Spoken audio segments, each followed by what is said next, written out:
Olá a todos, bem-vindos a mais uma aula da nossa nona edição do curso sobre uso terapêutico da cannabis sativa. Hoje a gente vai falar sobre a cannabis como aliada no combate às dependências, principalmente as dependências químicas, mas não só elas. E para falar sobre esse assunto, a gente vai receber o professor Paulo Moraes, ele que está com a gente desde o comecinho do curso. Ele é doutor, professor também na Universidade Federal de Rondônia. E é um grande aliado, já veio aqui trazendo outros temas. Quem tiver interesse, você acha aqui no canal várias aulas com ele abordando outras questões da cannabis. Eu particularmente gosto bastante das aulas dele. Quero aproveitar para agradecer a presença dele e de todos vocês. E a gente se vê na terça-feira com a aula sobre a cannabis na medicina Ayurveda. Um abraço, um bom final de semana a todos. Olá. Antes de começar, gostaria de agradecer a Gabi e a professora Eliana pelo convite para participar mais uma vez desse curso de cannabis medicinal. Hoje, conversando com vocês a respeito do uso de cannabis e tratamento das dependências. Antes de maiores delongas, meu nome é Paulo, sou professor da Universidade Federal de Rondônia, onde também oriento no programa de pós-graduação, e atualmente faço meu pós-doutoramento no PROAD, que é ligado ao Departamento de Psiquiatria e Psicologia Médica da Unifesp. Sou membro da Associação Brasileira Multidisciplinar de Estudos sobre Drogas. Bom, para falar sobre uso de cannabis e dependência, eu vou me explorar na cultura judaico-cristã e pegar trechos do texto sagrado desse grupo, e falar tanto de dependência como de cannabis, né? Primeira descrição que se tem ocidental de uso abusivo, né, de um quadro de embriaguez alcoólica que se tem é na Bíblia, né, na parte de Gênesis, depois que passa o dilúvio, Noé encontra a terra, planta vinha, bebe vinho, embebeda-se e descobre-se, né, fica no meio da tenda. Né? Uma outra substância, um outro elemento também está presente no título do nosso encontro, é a cannabis, a maconha. Né? Embora, ao longo do tempo, parece ter acontecido uma mudança na tradução, né, dos termos, um termo que seria melhor traduzido por cannabis, foi traduzido por cálamo aromático, né, que aparece no livro do Êxodos, quando Deus ensina para Moisés como preparar o óleo da santa unção, e um ingrediente é a maconha. Né, e essas referências até algumas igrejas, assim como tem uma referência ao uso do álcool pelo Noé na Capela Sistina. Algumas igrejas na Itália têm afrescos, têm quadros que remetem a a presença da cannabis nos textos bíblicos. Bom, quando a gente fala, pegando o termo usado no título da aula, quando a gente fala de dependência, essa dependência normalmente vem com a continuação, né, dependência química, tá? A gente está falando, isso em termos até já consagrados em dicionários, de um termo no campo médico-psiquiátrico que trata de um comportamento compulsivo de consumir certas drogas ou medicamentos. Tá? Esse comportamento compulsivo, a dependência, a palavra dependência, tem uma conotação negativa, né, uma conotação pejorativa, um estado ou qualidade de dependente, de subordinação, sujeição. Ele é utilizado ainda e muito provavelmente foi adotado como referência ao quadro que se instala para uso frequente de alguns tipos de substâncias, para o qual o nosso organismo desenvolve uma acomodação, né, no uso frequente, em que a substância passa a ser necessária para o bom funcionamento do organismo. Né? Um exemplo disso, dessas substâncias que causam essa acomodação, é o uso contínuo, uso frequente de bebida alcoólica. Né? Num determinado momento da vida podem surgir sintomas, esses sintomas de retirada, né? Bebida usada frequentemente deixando de ser usada de forma abrupta, a pessoa experimentar sintomas físicos que são decorrentes da ausência da substância no organismo. Quando a substância é reintroduzida, os sintomas desaparecem, né? A síndrome de abstinência. E por isso, se convencionou falar em dependência química, embora nem toda substância que pode ser alvo de abuso gere um quadro de acomodação que, do ponto de vista toxicológico, pudesse ser chamado de abstinência. Tanto é que, no campo médico, no campo diagnóstico, o termo utilizado para falar de um padrão mal adaptativo, um padrão problemático de uso de substância, é o transtorno por uso de substância. O termo diagnóstico, a expressão diagnóstica, é transtorno por uso de substância, que é caracterizado por um padrão de uso problemático de uma determinada substância. E hoje em dia a gente tem já as dependências comportamentais em que não depende de uma substância, né, de um elemento químico para a pessoa ter um padrão problemático de uso de alguma coisa no mundo e que leva a um comprometimento clinicamente significativo. Né? Esse quadro, caracterizado por uma percepção de baixo controle comportamental, né, a pessoa se percebe com uma baixa capacidade de administrar, de gerenciar o seu uso, gastando maior quantidade ou usando por mais tempo do que gostaria. Presença de indicadores de deterioração social, né, o uso da substância recorrente se mantém mesmo na presença de problemas que são associados a esse uso. Usos de risco, que a pessoa faz a utilização da substância em situações em que coloque a própria pessoa ou terceiros em situação de risco físico ou psicológico ou social, e também os indicadores farmacológicos, né? Sintomas de tolerância, a pessoa precisar usar uma quantidade maior da substância para obter os mesmos efeitos iniciais, os efeitos que deseja, aumentar a quantidade de substância para obter efeitos desejados, e sintomas na retirada abrupta, né, sintomas de abstinência, sintomas de maior ou menor gravidade, que são decorrentes da retirada abrupta. O organismo se acomoda à presença da substância, à presença contínua da substância, e com isso passa a precisar. Né? Nem toda substância tem esse mesmo tipo de acomodação, mas em virtude desse sintoma específico, né, quando se desenvolve uma relação de longa data e contínua com uma substância, essa abstinência acaba sendo o elemento que generaliza a nomenclatura de pessoas que usam, que têm problemas com drogas, para a questão da dependência. Bom, falando de drogas, né, a dependência, normalmente, como eu falei, é associada à dependência química. Essa dependência química, dependência de substâncias, né, e vamos para essas substâncias, pegando as campanhas, normalmente chamadas de drogas. Quando a gente pega a nomenclatura da definição que a Organização Mundial de Saúde vai me dizer que droga é qualquer substância ou mistura de substâncias que altera uma ou mais funções biológicas do organismo quando administrada no organismo. Tá? Para a definição da OMS, a droga é uma molécula que produz efeitos em organismos.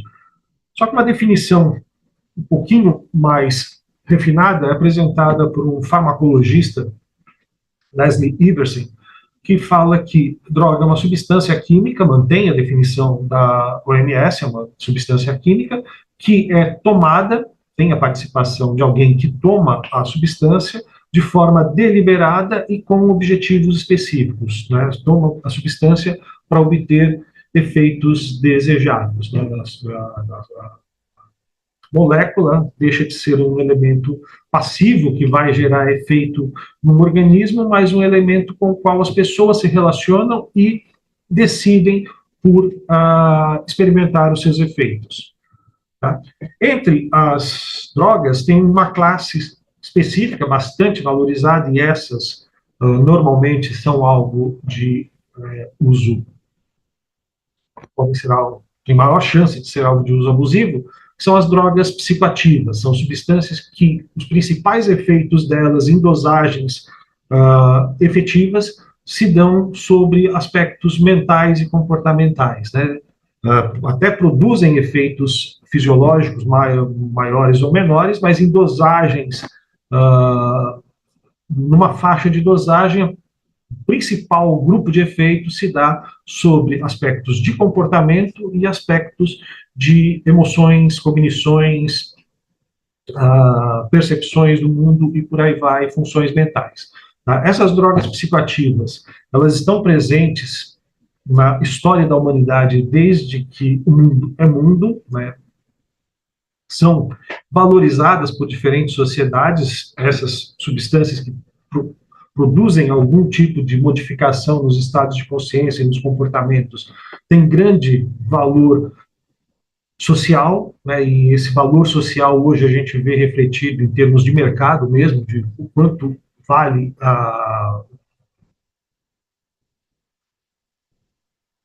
comércio, tanto de substâncias lícitas quanto substâncias ilícitas alteradoras de consciência, tá?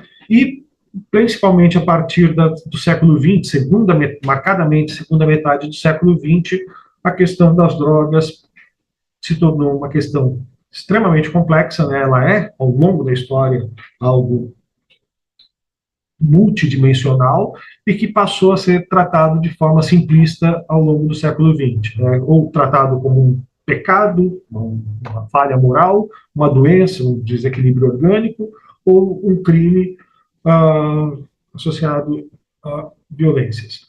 Tá? E que a gente observa também, felizmente isso aparentemente um declínio, quero ser otimista nisso, mas ao longo do tempo um total desprezo pelo conhecimento científico que se tem a respeito da temática. Tá? Por isso, a gente tem quando a gente pensa em uso de substâncias psicoativas, vem muitas vezes a questão do dependente, né, dos estereótipos de pessoas que utilizam drogas e acabam tendo problemas por causa desse uso, mas a gente esquece uma gama muito maior, né? O uso de substâncias, ele se mantém na espécie e é valorizado porque ele tem funções práticas. A substância pode ser um estimulante para o trabalho, imagine tardes de trabalho sem a ajuda de um cafezinho. Uso medicinal, né, talvez uma boa parte do uso socialmente aceito de substância se dá pela via médica, né, o uso está sendo utilizado, a substância está sendo utilizada para reduzir algum sofrimento. É um facilitador de relações sociais, tem também papel proporcionar ou otimizar deleites estéticos e sensoriais e até mesmo finalidades místicas e espirituais, né? Muitas religiões fazem vínculo ao uso de substâncias psicoativas, né? Pegar, por exemplo, a religião católica, que tem o álcool presente no seu cerimonial com um significado de transcendência e determinadas dosagens e determinados modos de uso, até mesmo o álcool pode fornecer essas experiências. Tá? Usuários de álcool são encontrados em muitos lugares, toda ocupação e profissão, qualquer classe social, qualquer faixa etária. É claro que para esses 3 itens e tantos outros que a gente consiga imaginar, vai ter especificações. Tem drogas que são mais disponíveis para determinadas profissões do que outras, tem níveis sociais, socioeconômicos, que vão poder ter acesso a só determinados tipos de drogas, outras não. Por exemplo, quando a gente fala de maconha no Brasil, já existe uma legalização de uso de algumas formas, em que uma pessoa que tem uma receita e R$ 3.000, R$ 4.000, consegue até uma farmácia e conseguir de forma lícita canabinoides que pessoas de classe social mais baixa só conseguem via ilicitude, tá? E também qualquer faixa etária, né? Embora nas faixas etárias mais precoces, o uso não se dê normalmente por auto-administração, mas sim por heteroadministração, os cuidadores que acabam facilitando ou encorajando o uso de diferentes substâncias em crianças mais jovens. Tá? E o uso de substâncias, né, o uso de drogas psicoativas não é um fenômeno moderno. Em qualquer ponto da história humana, a gente localiza o uso de substâncias, ao ponto de alguns autores vincularem o desenvolvimento da nossa espécie, né, a evolução da nossa espécie, com o uso de psicoativos. Tennessee McKenna, um antropólogo que propôs a teoria do macaco chapado, em que ele sugere que o uso de cogumelos psicoativos por antepassados pré-hominídeos foi um elemento que favoreceu o desenvolvimento cognitivo e, com isso, a seleção natural da espécie, né? E um farmacologista, não, um biólogo, o Dudley, que propõe que a seleção natural da nossa espécie teve a participação, né, a preferência de alguns membros da nossa espécie por frutas já fermentadas contendo álcool, favoreceram um elemento favorável na seleção natural, né, a ponto de, desse trabalho de 2012, se eu não me engano, 2002, questionar se o uso, a busca de substâncias psicotrópicas, psicoativas, seriam uma patologia ou uma adaptação evolutiva.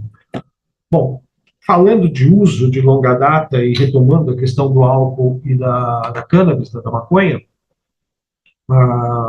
uma forma de mudança muito radical que a gente teve na relação com o álcool foi o período de Guerra Seca norte-americana, estadunidense. Tá? Mas antes de chegarmos à Guerra Seca, teve alguns outros eventos históricos também que modificaram a nossa forma de consumo e os efeitos que o álcool produzia em nós. Né?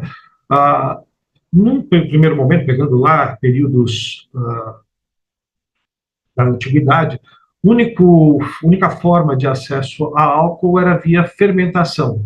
Dependíamos da fermentação dos açúcares de diferentes vegetais para obter determinadas graduações alcoólicas. Num determinado momento, cerca de 1.000 anos atrás, 1.000 e poucos anos atrás, o ser humano foi capaz de desenvolver técnicas de destilação, produzir bebidas destiladas. Né? Com isso, a gente conseguiu obter mais bebida alcoólica no menor volume de líquido. Né? E conseguia beber mais álcool, bebendo menos líquido. Tá? Isso mudou bastante a nossa relação com a bebida, né? Tivemos um produto mais puro, e também, depois, quando tivemos a Revolução Industrial, passamos a ter a disponibilidade em larga escala de bebidas, tanto fermentadas quanto as bebidas destiladas, e também, além de mudança na oferta de bebidas, né, destiladas e fermentadas, também mudanças sociais e demográficas que favorecia o uso mal adaptativo, né? Por exemplo, as horas e horas seguidas em linhas de montagem em trabalhos extenuantes, né, que favorece o uso como forma de automedicação. Mas durante a década de 20, né, no início do século 20, houve uma grande campanha nos Estados Unidos para a proibição das bebidas alcoólicas, né, para que fosse aprovada uma emenda constitucional em que as bebidas alcoólicas se tornassem proibidos. O comércio, produção, transporte, uma série de verbos relacionados à bebida alcoólica se tornaram proibidos entre 1919 e 1932. E ao longo da década de 20 do século passado, cerca de 100 anos atrás, nos Estados Unidos, a gente via essas cenas, que hoje a gente vê alteradas as proporções, né? O descarte de substâncias, da substância ilícita, né? O álcool, bebida alcoólica sendo jogada no bueiro,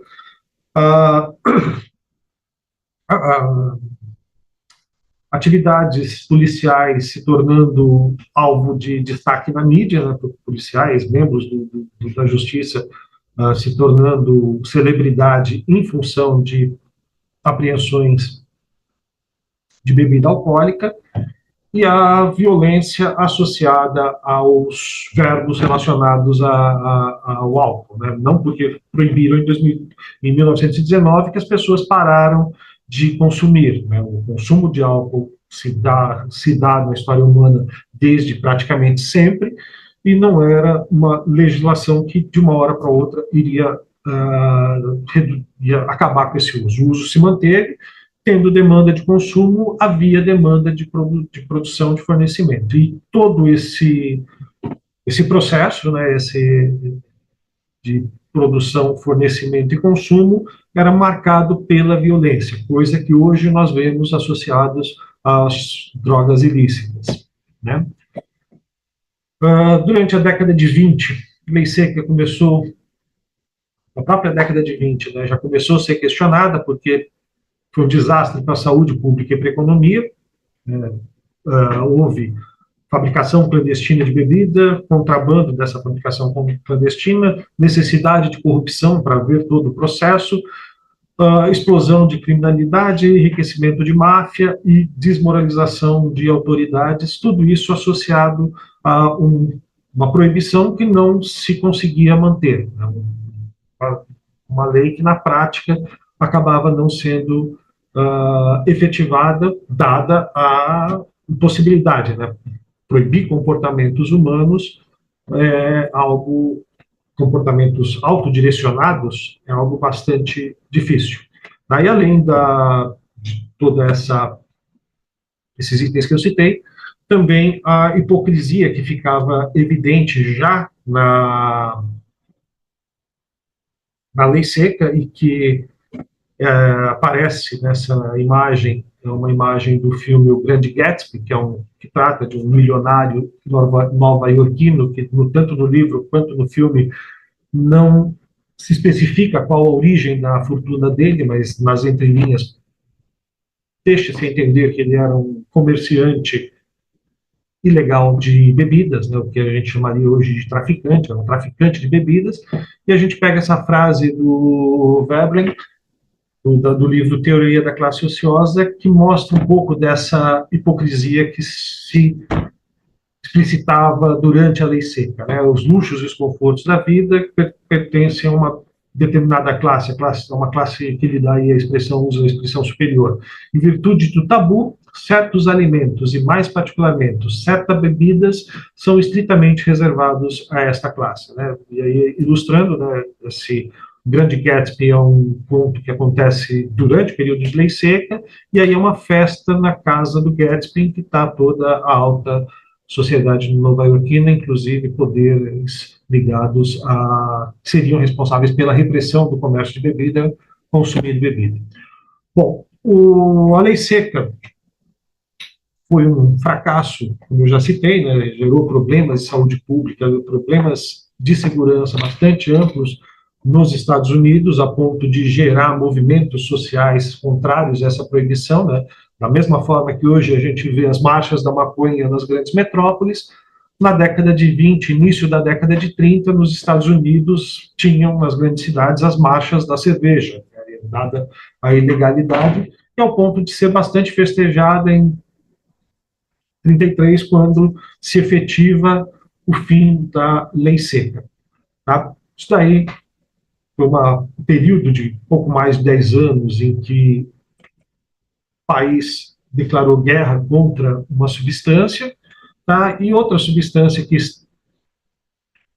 era desconhecida praticamente, mas que estava presente na cultura americana, na cultura tanto dos estadunidenses como do Brasil, no século XIX, início do século XX, que é a maconha, ou a cannabis, né, os cigarros índios, essa é uma propaganda de uma revista médica brasileira, a cannabis, conhecida nos Estados Unidos como hemp para fins têxteis ou como cannabis para fins medicinais, era algo que estava presente na vida dos americanos, né, assim como o álcool também presente nas culturas humanas desde períodos pré-históricos, né, desde períodos anteriores ao início da era cristã, e que no início do século XX era disponível e não era alvo de perseguição, não era algo estigmatizado. No entanto, no início da década de 20 do século passado, né, conforme crescia o movimento proibicionista com relação ao álcool, começava-se a detectar o uso de uma outra substância, não entre brancos norte-americanos, mas principalmente entre negros norte-americanos e população mexicana, né, os migrantes mexicanos norte-americanos, que era uma tal de marihuana. E essa marihuana começou a chamar a atenção a ponto de, segunda metade da década de 20 do século passado, começasse nos Estados Unidos, já existiam movimentos de proibição em outros lugares, o Brasil teve participação bastante intensa nisso, né, vou falar mais adiante, mas nos Estados Unidos começou a se apresentar para a população branca e de cidades uma tal de marihuana, que era a droga usada pelos mexicanos e pelos negros, né, era apresentada como uma assassina de juventude, algo que é um poderoso narcótico, um assassino que leva à insanidade, à morte, ao assassinato, né? Uma série de atributos associados à maconha, que era algo que não era conhecido, a marihuana, era o uso no início do século XX, era restrito nas Américas, principalmente a populações originárias, população negra e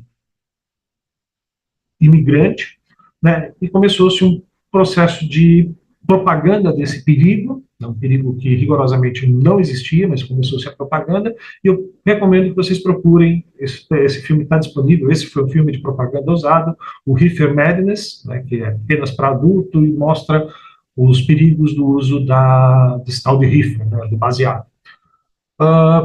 E esse Reefer Madness, ele atribuía à maconha um medo que era comum à sociedade norte-americana da época, que era um medo dos narcóticos, da dependência a substâncias narcóticas, substâncias opiáceas. Aliás, um problema que os Estados Unidos enfrenta contemporaneamente com substâncias que são semelhantes à morfina, né?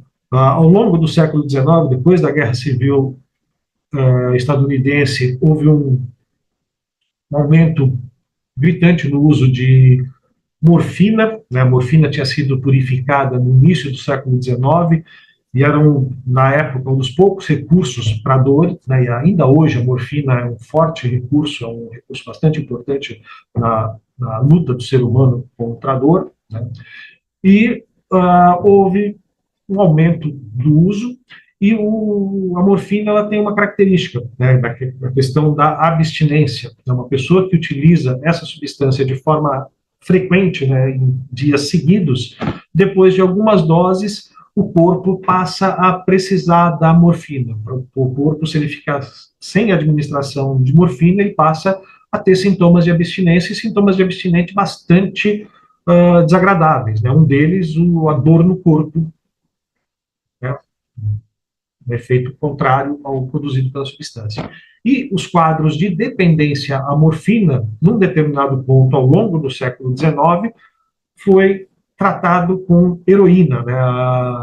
A Bayer produziu uma variação da molécula de morfina para ser usada no tratamento da dependência da morfina. E rapidamente foi tirada do mercado, porque se viu que a heroína, né, esse nome, porque seria heroína na luta dos seres humanos contra a dor, né, contra o sofrimento, essa heroína era mais viciante e mais tóxica do que a morfina. Foi tirada do mercado lícito, mas continuou sendo comercializada sem autorização. E a dependência de heroína era algo que assustava a população americana. E se associou a maconha, né, a marihuana, como porta de entrada, o elemento que levaria a usar morfina, se tornar um adicto independente de heroína. Tá? Essa relação heroína-maconha, ela se efetiva, isso com a ajuda de representantes brasileiros, na Conferência Internacional do Ópio, em 1925, quase 100 anos atrás, em que estava uma convenção da Liga das Nações, esse trecho aqui é retirado de um artigo do professor Carlini, da história da maconha no Brasil, que era uma convenção para tratar da questão do ópio, e o representante brasileiro conseguiu introduzir a liamba, né, a maconha, a liamba, o nome que é conhecida na região nordeste, em algumas regiões do Maranhão, a liamba, dizendo que as consequências do uso de liamba no Brasil eram mais graves do que o uso de ópio. Né? No Brasil não tinha uso de ópio, era muito restrito, e ele mesmo assim fez essa afirmação, e nessa convenção se fez essa relação entre maconha e ópio, coisa que do ponto de vista farmacológico, hoje a gente sabe que não tem nada a ver. Opiáceos, né, o sistema endocannabinoide é uma coisa, o sistema de endorfinas é outra coisa que farmacologicamente. Bom, esse projeto de propaganda, que em grande parte foi encabeçado por esse camarada aqui, o Harry Heslinger, que era uma espécie de comissário de drogas, né, dos Estados Unidos na época, prosperou, né, propaganda que chegou a gerar medo nas pessoas desse assassino da juventude, ao ponto do Congresso, do Senado norte-americano fazer uma votação para tratar do assunto. E esses foram os argumentos utilizados pelo Heslinger para justificar que se houvesse um controle estatal da produção de marihuana nos Estados Unidos. Essa argumentação racista fez sucesso, e a partir de 1937 houve uma proibição de fato da maconha nos Estados Unidos, e essa proibição se estendeu depois, internacionalizou na década de 60. Paralelo a isso, durante a década de 40, a década de 50, o uso do álcool, né, o álcool destilado, o álcool, a partir da Revolução Industrial, começou a ser encarado como um problema de saúde, né, e um camarada chamado Edgar Jelinek, que era um médico ligado aos alcoólicos anônimos, ele propôs modelos de tratamento e modelos de explicação do alcoolismo, especificamente, né? As fases do alcoolismo. Eu recomendo que vocês, quem tiver interesse, procure essa imagem, vocês facilmente encontram na internet, em que se descreve o desenvolvimento do alcoolismo enquanto transtorno ao longo do tempo, né? Uma fase de surgimento do quadro que leva de 2 a 25 anos, né? Como eu falei há algum tempo atrás, alguns slides atrás, a dependência ela não se instala de forma imediata, ela tem um tempo de relação da pessoa com a substância e de um padrão de uso específico, tá? E que, com o passar do tempo, começam a se acumular perdas de vida, ao ponto em que a pessoa chega numa situação em que se encontra motivada a melhorar, e essa melhora começa com a cessação da bebida, e essa cessação da bebida, né, término do consumo como condição para outros ganhos que vai chegar ao final em recuperação. Isso, um modelo de tratamento para alcoolismo, numa época que ainda não se falava em terapias psicológicas, terapias psiquiátricas, na década de 40, e que acabou se tornando meio que um modelo de tratamento para as dependências ao longo do tempo. Outros modelos que foram desenvolvidos, muitos se basearam nesse. Bom, o álcool e a maconha continuaram presentes na nossa sociedade. Década de 50 e 60, a maconha acabou ganhando espaço junto com outras substâncias hoje que voltam a ter atenção, né, do campo acadêmico, que são as substâncias psicodélicas, que passam a ser incorporadas em movimentos de contestação política. Né? Na década de 50 e 60, pós-Segunda Guerra Mundial, os valores da sociedade industrial começam a ser contestados, se começa a dar uma valorização para uma vida comunitária e também a discussão de direitos civis. Esses movimentos de direitos civis e organização social de jovens florescem, e as substâncias psicoativas, as drogas, elas estão presentes nessas organizações, tanto como instrumento para alterar a consciência, né, o uso funcional, a substância é utilizada com o propósito de produzir mudança de consciência, ser uma forma de contestar o pensamento vigente, e também um meio de oposição à repressão vigente, principalmente contra a maconha, porque na década de 50 havia uma proibição formal à maconha nos Estados Unidos, mas estudos que contradiziam os argumentos usados para a proibição, né, que é o caso do relatório da cidade de Nova York, né, um relatório técnico produzido por especialistas contestando as afirmações usadas para a proibição da maconha. Tá? Esses movimentos civis, essa organização social acaba tendo uma resposta, né, do establishment, né, e acaba-se o movimento hippie, na década de 70, o movimento hippie se definha e se inicia um processo de guerra às drogas, né, como uma política de governo dos Estados Unidos, né, o Richard Nixon coloca isso como bandeira política, e acredito que desde ele e até antes muitos votos foram angariados com essa pseudo-guerra, né, que a gente vai ver mais adiante, que a guerra às drogas não se guerreava com as drogas, não se guerreia com as drogas, se guerreia com pessoas, e pessoas de cor e localização específica. Na década de 70 se floresce o narconegócio, né, o narco-business. A cocaína, embora já tivesse sido purificada no século XIX, até usada para fins recreativos e não recreativos, e até médicos, durante o século XX, tinha dado uma apagada, e se volta a falar de cocaína na década de 70 e na década de 80, se torna uma preocupação em saúde pública, e isso se mantém até hoje. Valorização de processos competitivos, comerciais, e numa competitividade a resposta do indivíduo é se fechar no individualismo, e esse individualismo acaba levando a uma condição em que os prazeres e dores da vida são restritos à pessoa, e essa pessoa, em sofrimento ou prazer não cabido, pode buscar alternativas para solidão, vazio e sofrimento. Um exemplo bem documentado e narrado pela própria pessoa, é a história do palhaço Bozo, com o qual muitos de nós crescemos assistindo pela manhã. Né? Bom, década de 70 se caracteriza pela internacionalização dos processos de proibição, não só da maconha, que em 1961 é incluído na Convenção Única de Drogas Narcóticas das Nações Unidas, tá? E se faz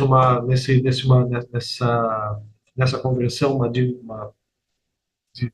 separação entre países produtores e países consumidores, que depois vai se ver os interesses geopolíticos envolvidos.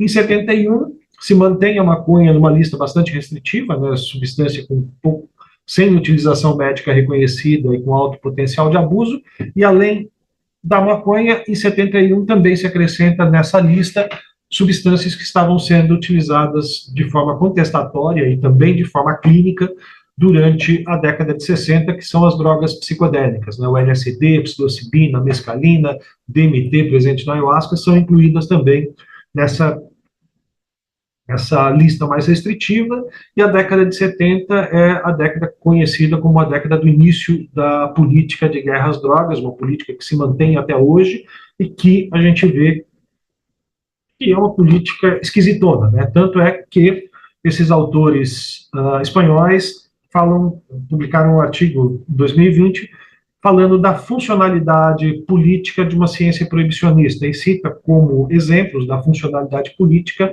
o caso da maconha e das drogas psicodélicas, né, e apontam, bastante interessante esse texto, eles vão apontar para o processo de proibição uma cruzada moral, com argumentos xenofóbicos e mentiras relacionadas às substâncias, tanto com relação à maconha, quanto em relação às substâncias psicodélicas, a criação de um processo que eles dão o nome aí de proibicionismo científico, em que se caracteriza por um viés de apoio financeiro para diferentes pesquisas, né? Muda-se a produção de evidência científica pela mudança de financiamento de pesquisa, né?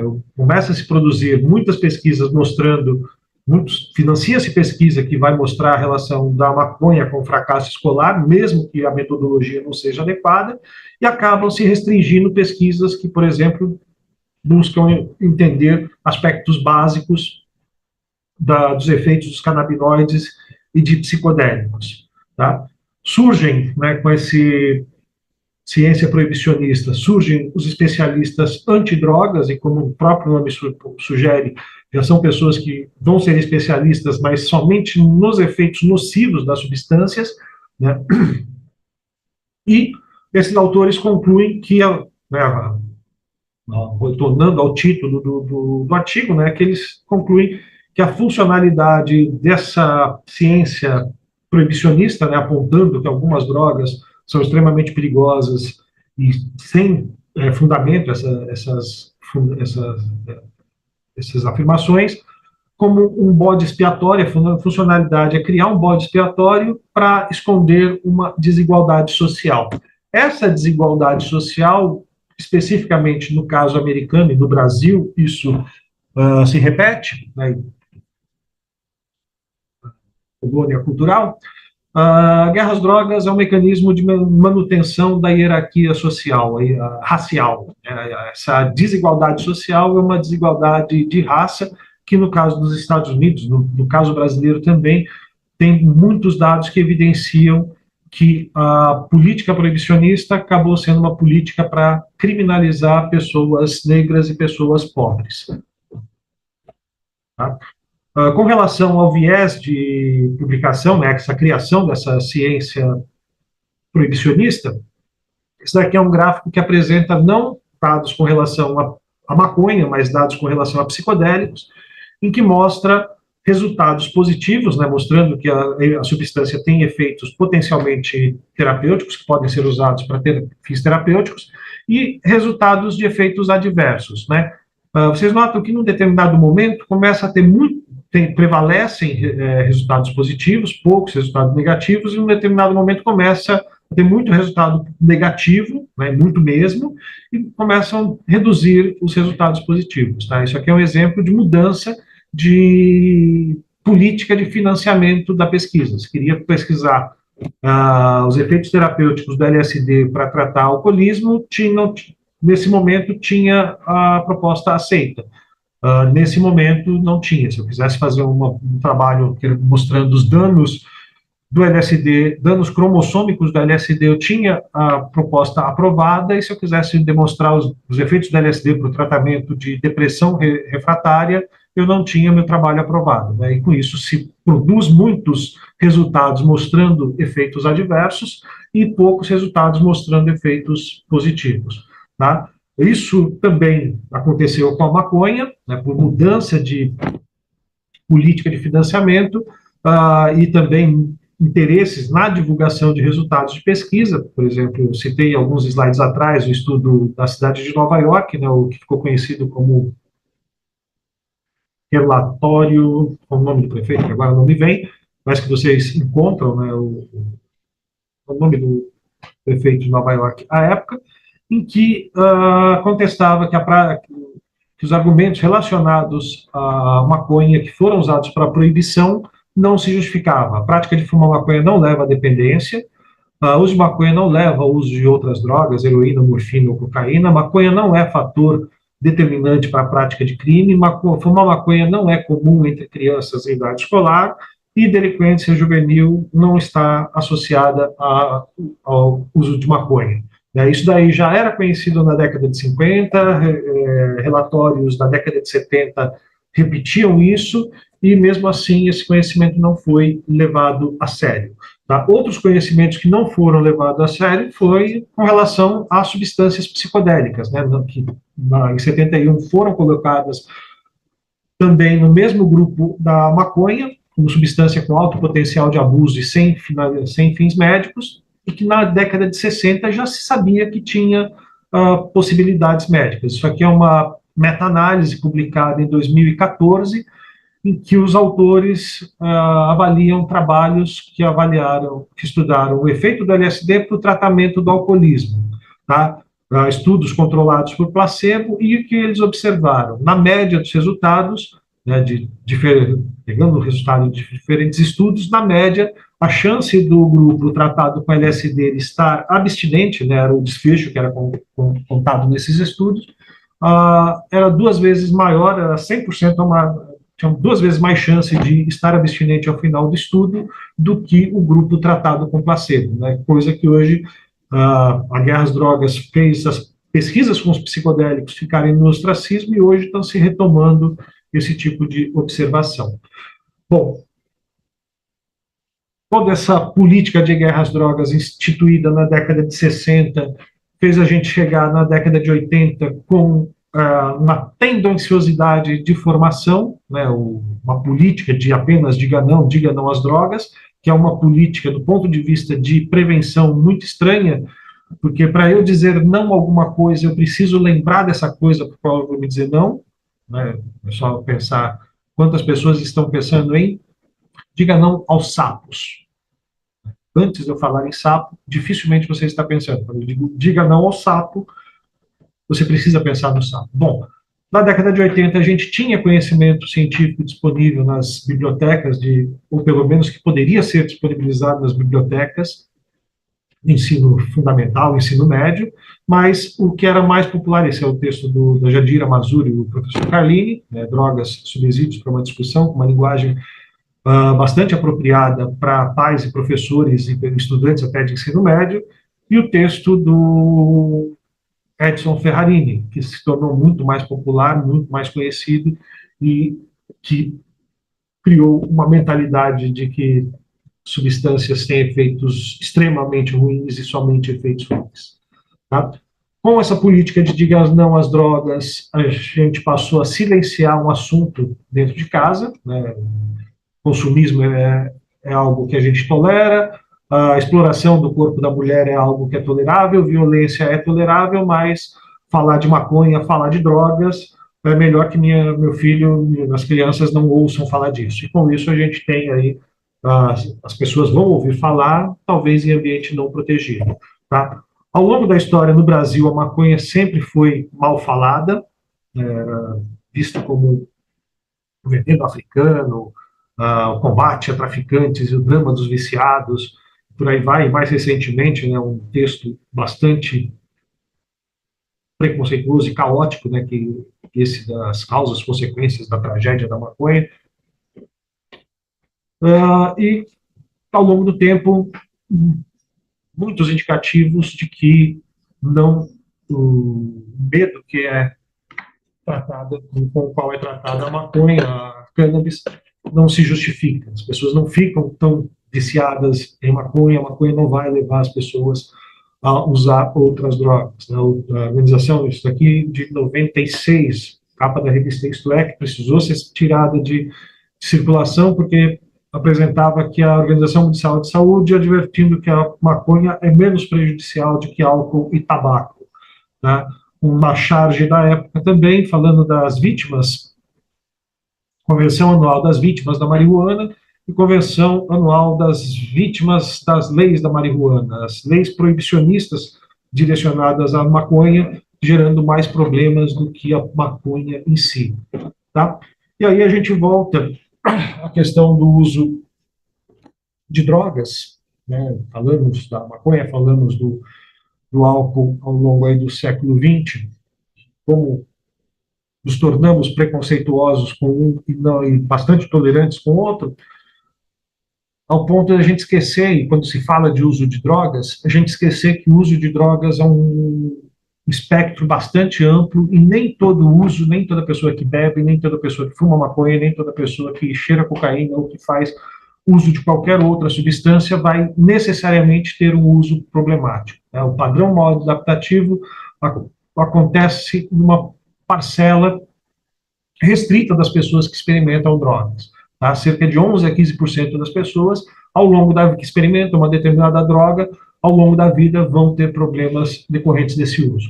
A norma estatística é o uso funcional. Tá? É só vocês pensarem no número de pessoas que vocês conhecem que consomem bebidas alcoólicas, com seus diferentes padrões, e quantas dessas pessoas vocês poderiam dizer que têm um baixo controle com relação ao uso, deterioração social associado ao uso e mantém o uso, indicadores de uso de risco e outros. Tá?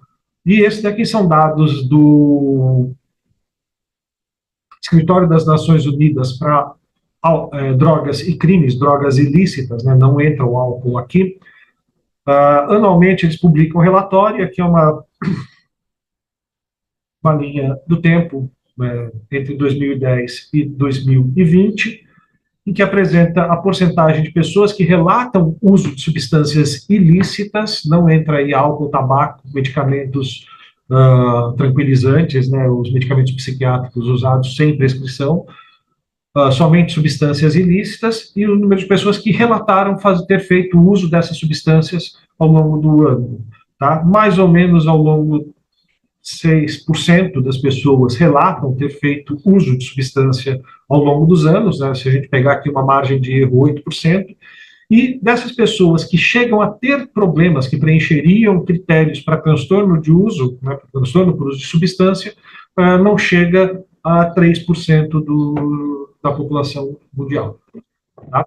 Como eu falei, o uso de drogas é um espectro, né, que vai de um polo que se faz um uso positivo e a pessoa utiliza a substância, experimenta ganhos na vida que podem ser diretamente associados a esse uso, né? Por exemplo, o uso de medicamentos psicotrópicos, o uso de café para melhorar o alerta numa tarde quente de trabalho, o uso de substâncias para fins sacramentais, né? Posso ter um uso que tem efeitos positivos, a pessoa vivencia efeitos positivos, e eu posso ter no outro espectro, né, no outro extremo desse espectro, um uso que gera prejuízo para a pessoa que o faz, né, um uso que seja decorrente de um uso contínuo, compulsivo, e que os efeitos negativos se mantenham, a pessoa, mesmo com esses efeitos negativos, ainda mantém o uso, ou até mesmo usos ocasionais em que a forma de usar a substância pode colocar em risco a segurança, a integridade da pessoa que está utilizando ou de terceiros.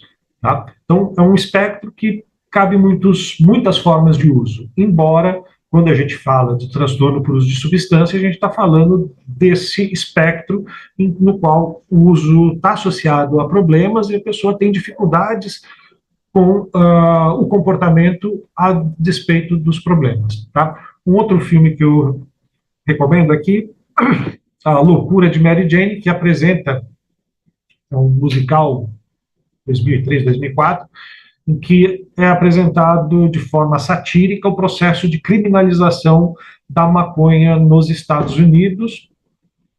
E também nesse filme dá para ver esses espectros de uso, né?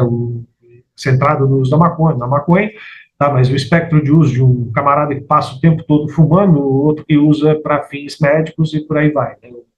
Dá para se ver isso.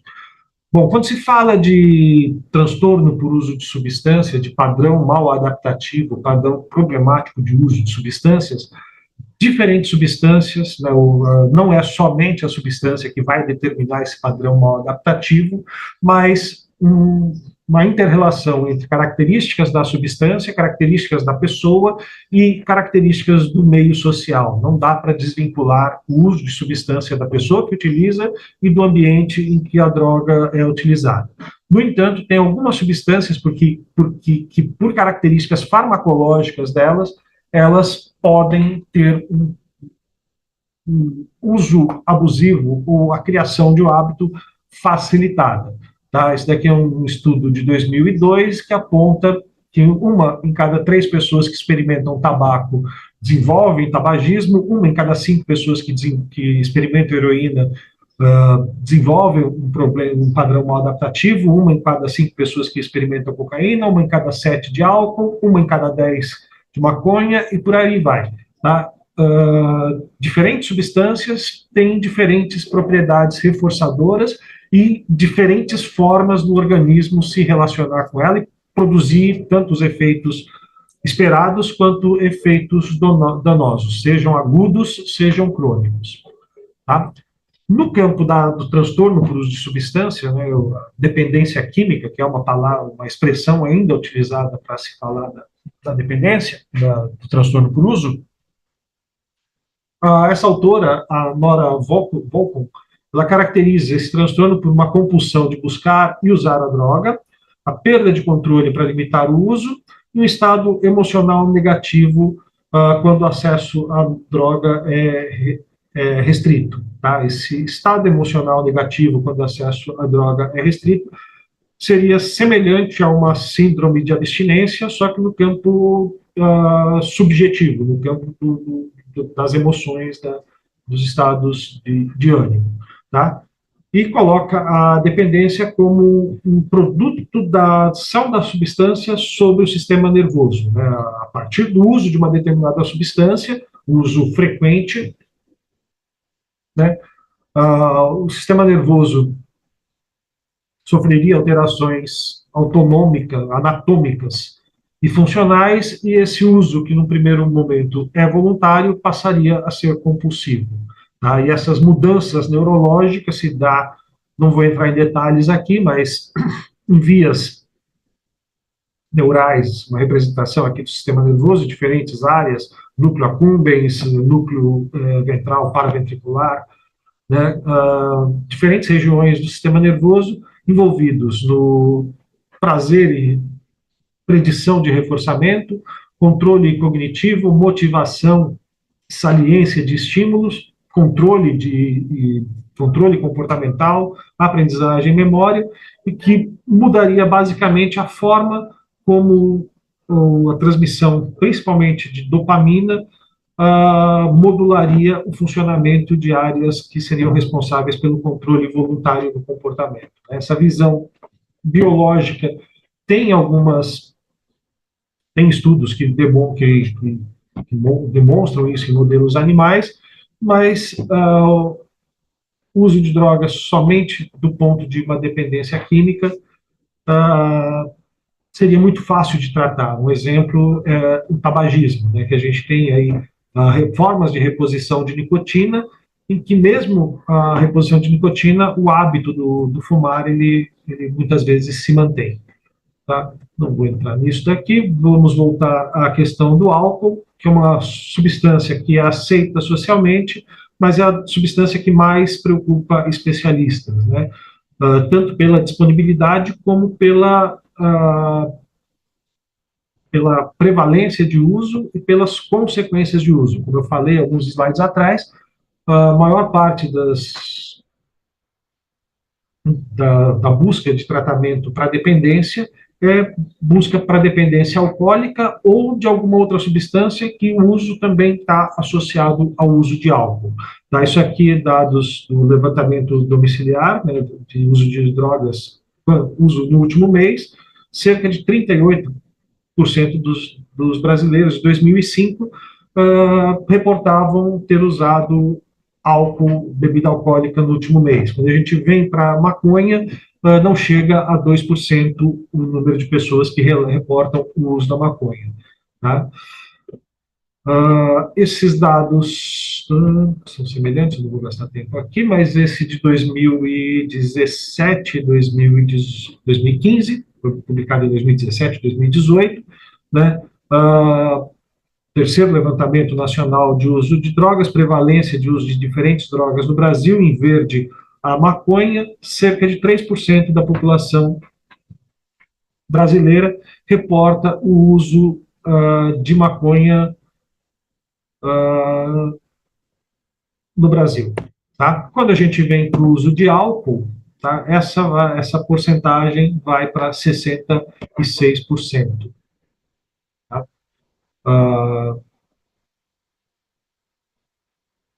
Eu falei, a bebida alcoólica está presente na nossa cultura há muito tempo e presente em celebrações ao ponto de ter profissionais que têm a percepção, isso se repete não só nessa reportagem do New York Times, mas isso daí, falas clínicas também, a gente observa isso, que pessoas percebem limitações no desenvolvimento profissional em função de não fazer consumo de bebida alcoólica.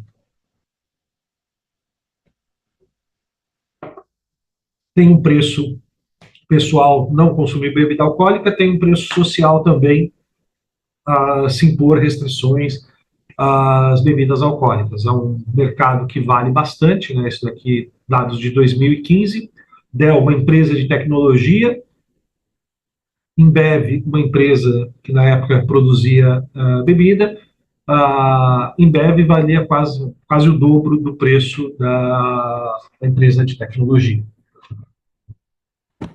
E também preocupam os especialistas o uso abusivo de álcool, né, como substância, porque com base nesse trabalho, né, esse trabalho foi publicado em 2010 pelo professor David Nutt e colaboradores, e ele trata de riscos associados ao uso de diferentes substâncias, de riscos para a pessoa que utiliza e risco para terceiros. Tá? Ele enviou um questionário pedindo para especialistas em tratamento de dependência química, em toxicologia, preencherem, né, atribuírem notas às diferentes substâncias, e depois ele fez a média. Tá? A substância que obteve maior pontuação, numa escala de 0 a 100, quanto maior a pontuação, maior o risco associado, foi a bebida alcoólica, foi o álcool, tá? Com 72 pontos, maior parte do risco associado ao uso de bebida alcoólica, não para o indivíduo que utiliza, mas para terceiros, o álcool 72 pontos. Quando a gente vem para cannabis, para maconha, foi 20% da pontuação, né, da pontuação total, 20 pontos, e quando vem para substâncias psicodélicas, não chega nem a 10% da pontuação total na escala. Então, quando a gente tem essa política de guerra às drogas que foi instituída na década de 70, a gente acaba tendo também uma percepção errada de riscos associados, né? É não raro se ver pessoas muito mais preocupadas com o uso de maconha do filho do que com o uso de álcool da mesma pessoa. Tá?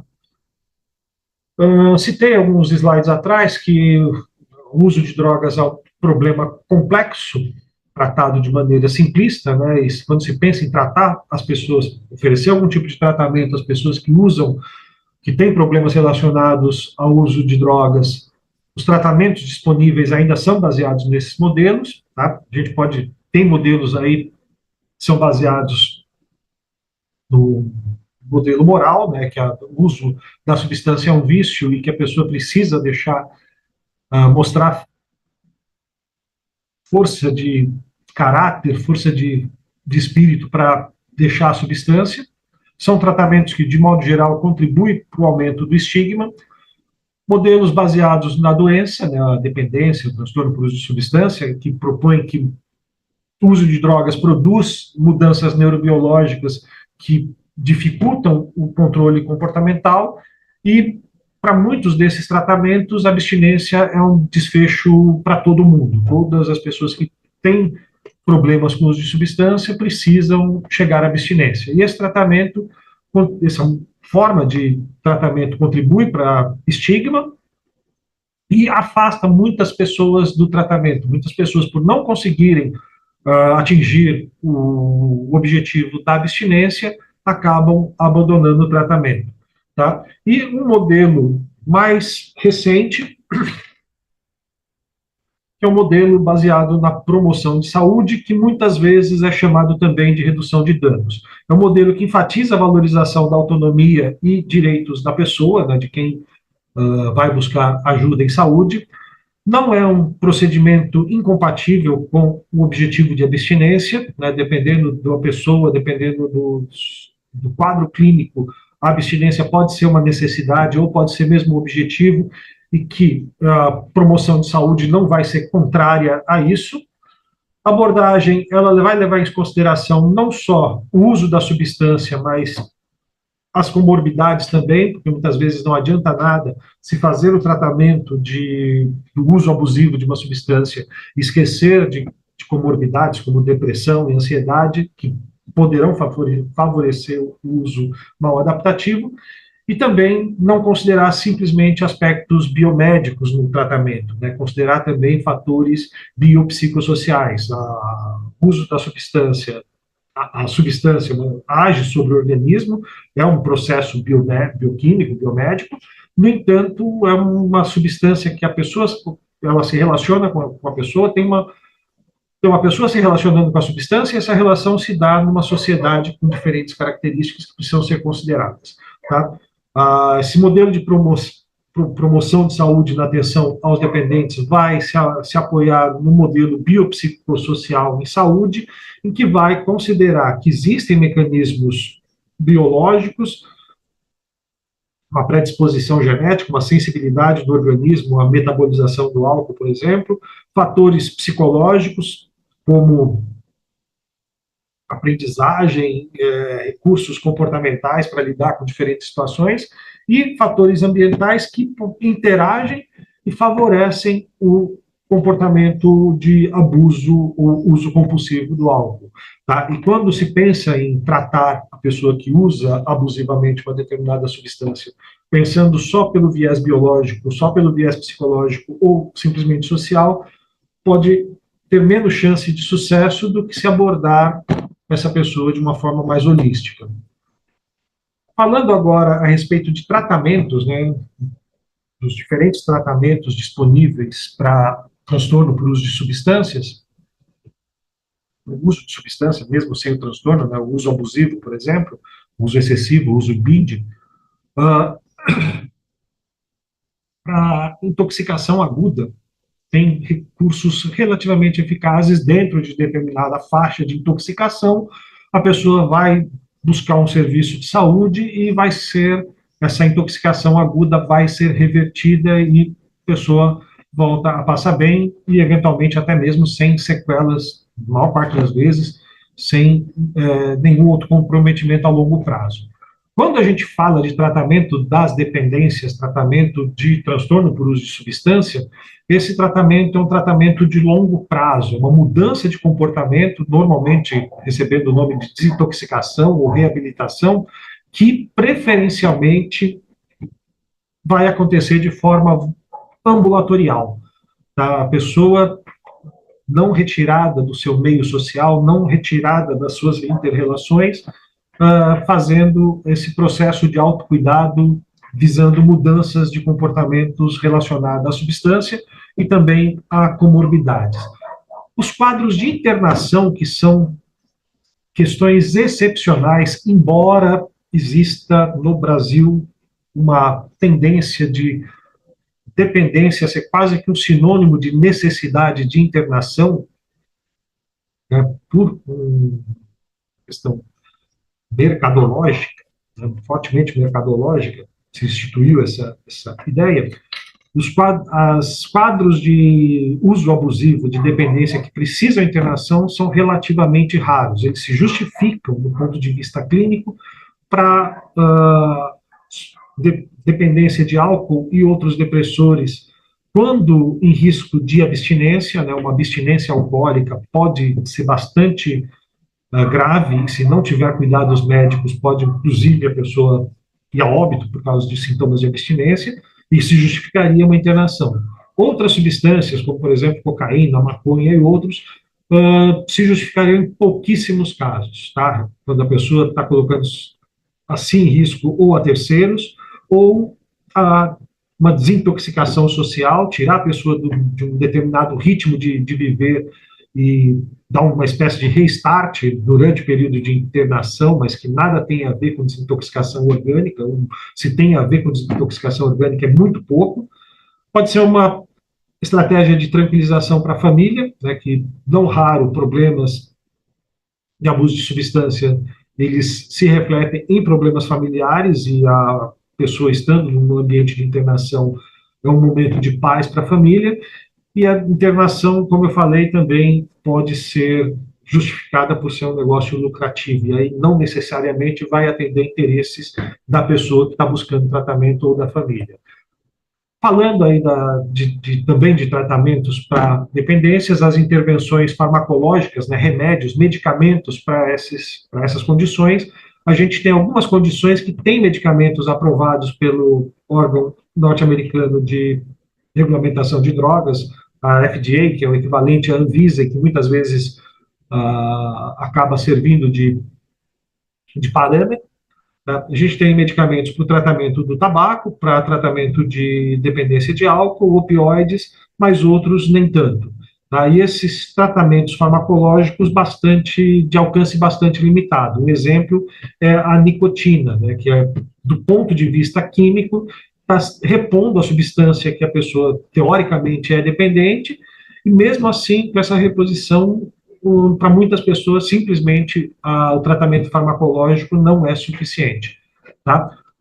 Essas intervenções farmacológicas, muitas vezes, elas se dão, né, as pessoas que estão fazendo tratamento para dependência, tomam medicamento para manejo de comorbidades, né, está tomando um antidepressivo, um ansiolítico, um antipsicótico, um estabilizador de humor, ou então medicamentos para condições médicas associadas, problemas cardíacos, vasculares, hepáticos e por aí vai. Com relação e aí entra a cannabis, né, os canabinoides e tratamento da dependência, é que nesse texto, e não só, né, mas pego como exemplo esse texto de 2006, que é uma revisão do Pharmacological Review, uma importante revista no campo da farmacologia, em que os autores apontam que o sistema endocannabinoide como um alvo emergente das farmacoterapias. Tá? Discutem e elencam uma série de utilidades clínicas, entre elas o tratamento de adições e alcoolismo, opiáceos, nicotina, cocaína, álcool e psicoestimulantes. Não só esse trabalho aponta o sistema endocannabinoide como uma possibilidade farmacológica para se tratar dependências, como outros trabalhos mais recentes apontam o sistema endocannabinoide como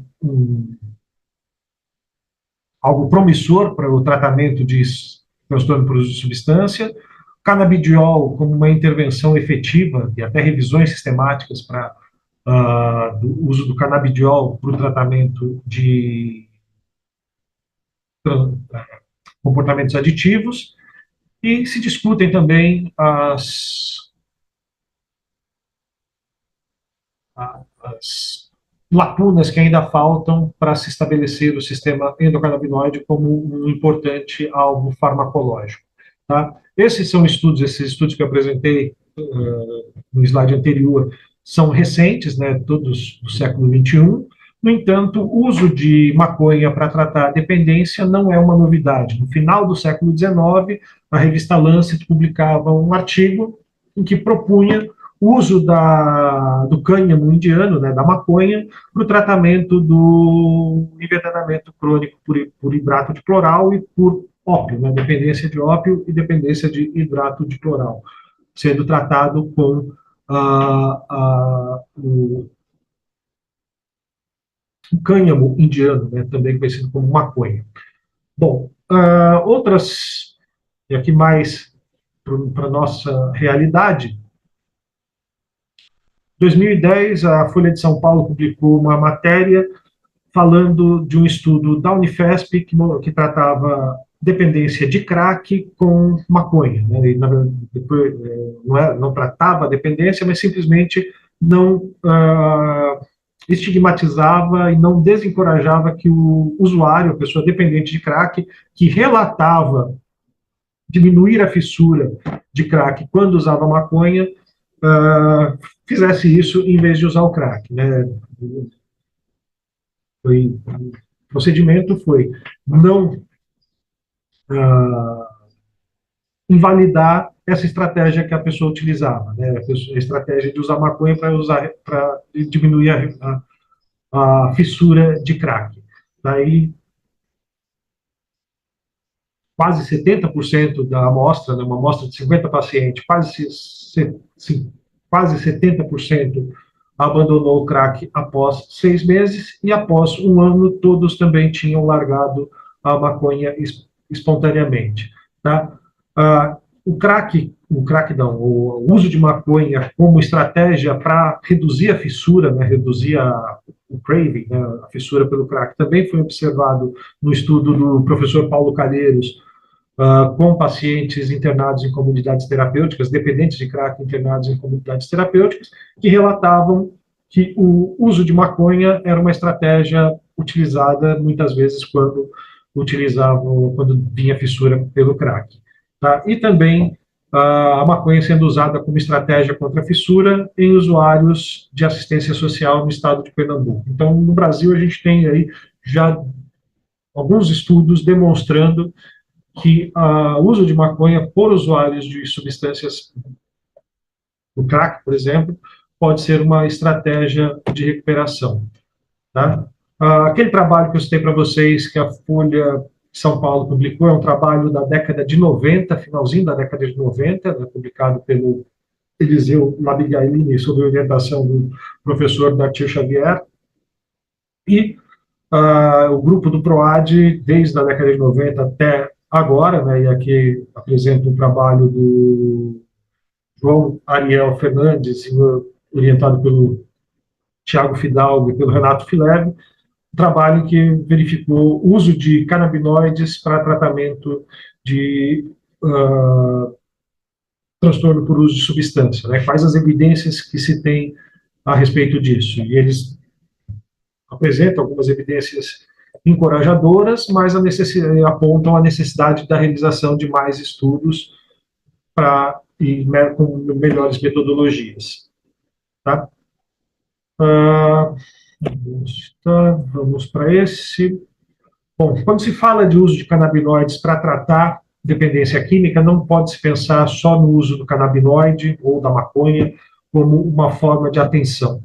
Tá? Quando se fala de transtorno por uso de substância, a gente está falando de um quadro de saúde bastante complexo, multifatorial, em que simplesmente o uso de medicação pode ser menos eficaz, menos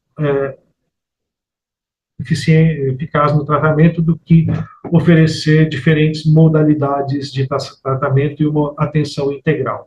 Nessas diferentes modalidades de tratamento, que acaba sendo a maior parte de um tratamento ambulatorial para mudança de comportamento, que é o caso de um quadro de transtorno por uso de substância, as intervenções não farmacológicas, terapia de grupo, terapia individual, entrevista motivacional, manejo de contingência, grupos de ajuda mútua, envolvimento em terapia familiar, grupo de programa de 12 passos e prevenção de recaída. Algumas das técnicas que são usadas, algumas estratégias não farmacológicas para o acompanhamento de longo prazo da recuperação do transtorno por uso de substância.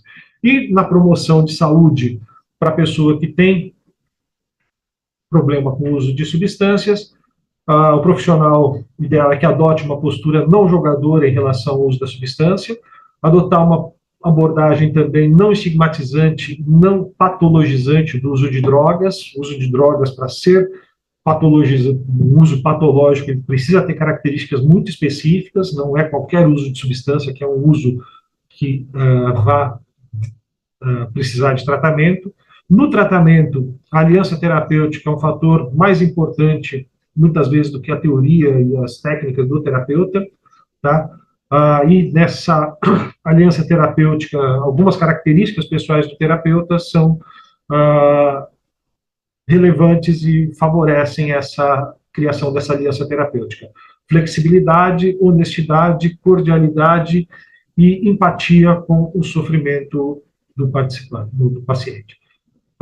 Empoderamento do participante, compaixão são cruciais para a relação terapêutica, né? A pessoa ter ganhos. Uma perspectiva biopsicossocial do uso de substância, não somente a abordagem biomédica.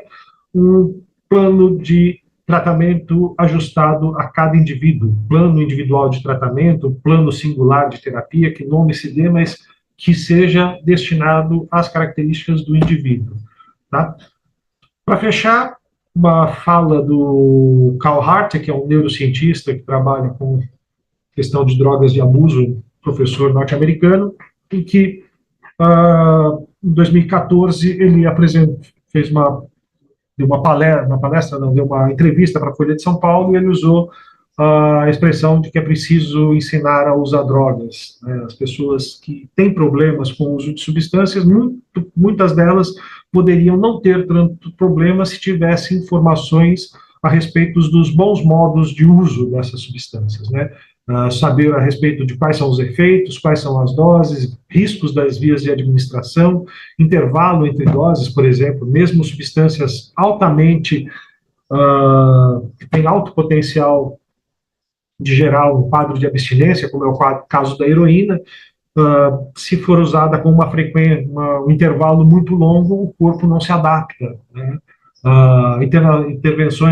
Interações farmacológicas com outras substâncias, né? As drogas, elas podem, dependendo de com qual outra substância ela é utilizada, ela pode ter efeitos muito diversos, tanto para mais quanto para menos, e tantas outras informações, o ambiente de uso, o grupo social de uso, que tornariam esse uso menos problemático. Tá? Hoje em dia, a gente tem disponível na internet diversos canais que podem ser usados como fonte de informação para uso de substâncias com redução de danos. Alguns que eu recomendo é o RD com Bruno Logan, o Justificando com o Gabriel Pedrosa, e o Drugs Lab Brasil, que é uma tradução do canal Drugs Lab. Tá? Também a gente tem bastante material disponível na internet, para, por exemplo, informações a respeito de interação medicamentosa, o que pode dar ruim misturando o álcool, por exemplo, com outras substâncias. Vocês encontram esse material no site da ONG Edley. E quando a gente fala de oferecer informações sobre drogas, né, sobre as drogas para pacientes, isso tem o objetivo de potencializar o autocuidado dessa pessoa e otimizar os diferentes ramos de tratamento em que a pessoa pode se submeter aos medicamentos, à psicoterapia ou outras abordagens psicossociais. A pessoa que está informada, ela tende a aderir mais ao tratamento e ter melhor prognóstico. E agora, falando da questão do quadrado redondo, que eu falei no início da nossa exposição, chegando já ao final da nossa conversa, esse quadrado redondo é que a guerra às drogas está chegando ao fim e precisa realmente chegar ao fim. Por quê? Primeiro, porque ela não deu certo, a guerra às drogas mata mais do que as drogas. Ao longo da década de 70 até agora, a produção e disponibilidade de substâncias não conseguiu, da mesma forma que o álcool na década de 20 não teve efeito, e pelo contrário, somente gastos, inclusive com impacto na expectativa de vida, na expectativa de vida de pessoas, mesmo pessoas que não usam drogas, reduzida em função da política proibicionista. Essa política proibicionista também precisa acabar porque cria ignorância em classes profissionais, por exemplo. Isso aqui é um quadrinho ironizando profissionais médicos americanos que não conhecem a cannabis medicinal, não conhecem, isso se repete também entre médicos no Brasil. Uma senhora pedindo um remédio para dor, estou com dor, você pode me dar um pouco de maconha medicinal? Aí o médico, por ignorar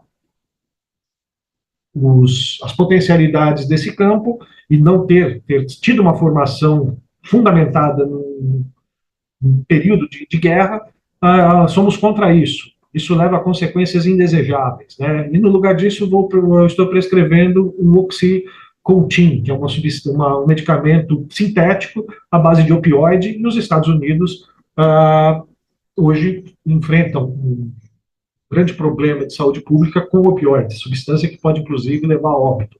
Tá? Um outro problema que expõe a necessidade do fim da guerra às drogas é que pessoas que precisam de tratamento, precisam de atenção em saúde, não só pacientes neurológicos, mas eventualmente pacientes psiquiátricos também, quadros de dependência, são tratados como bandidos e não como pessoas que precisam de atenção em saúde.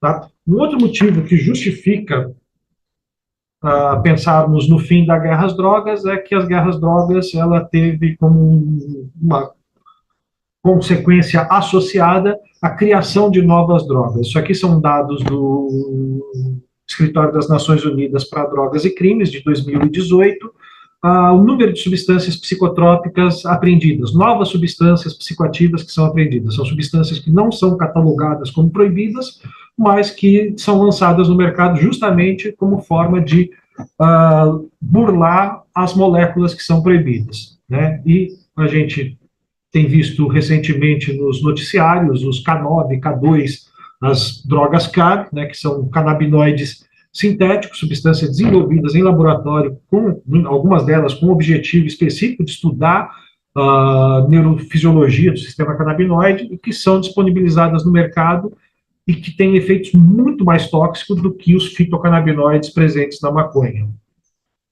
Tá? Então, a proibição às drogas gera drogas novas, e quando a gente pensa em droga e a gente restringe nosso pensamento de droga somente à substância, a gente esquece que nossa forma de se relacionar com o mundo, a forma do ser humano se relacionar com as coisas que estão por aí, pode ser disfuncional, mesmo que não tenha uma substância química. E aí eu dou uma definição de droga do Tennessee McKenna, que vai dizer que droga é uma coisa que causa comportamento não examinado, obsessivo e habitual. Tá? Os comportamentos aditivos, né, são exemplos disso: jogo patológico, compra compulsiva, trabalho compulsivo, dependência de novas tecnologias, e tantos outros que a gente poderia citar de comportamento, de coisas com as quais as pessoas se relacionam mal com o mundo, e a gente esquece, fica pensando que somente quem se relaciona com álcool, quem se relaciona com cocaína, quem se relaciona com maconha, é que vai ter esse comportamento não examinado, obsessivo. Tá? E também é necessário a gente pensar no fim da guerra às drogas, porque a redução de danos, que é uma política que existe desde sempre, que é um procedimento que normalmente as pessoas que utilizam substâncias de forma intuitiva fazem, tá? Passa por um período de processo de quase criminalização, né? E isso daqui é uma definição de danos da Associação Internacional de Redução de Danos, né? Que, num primeiro momento, são políticas, estratégias cujo objetivo é reduzir os danos associados ao uso de substâncias de drogas psicoativas em pessoas que não podem ou não querem abandonar o uso de drogas.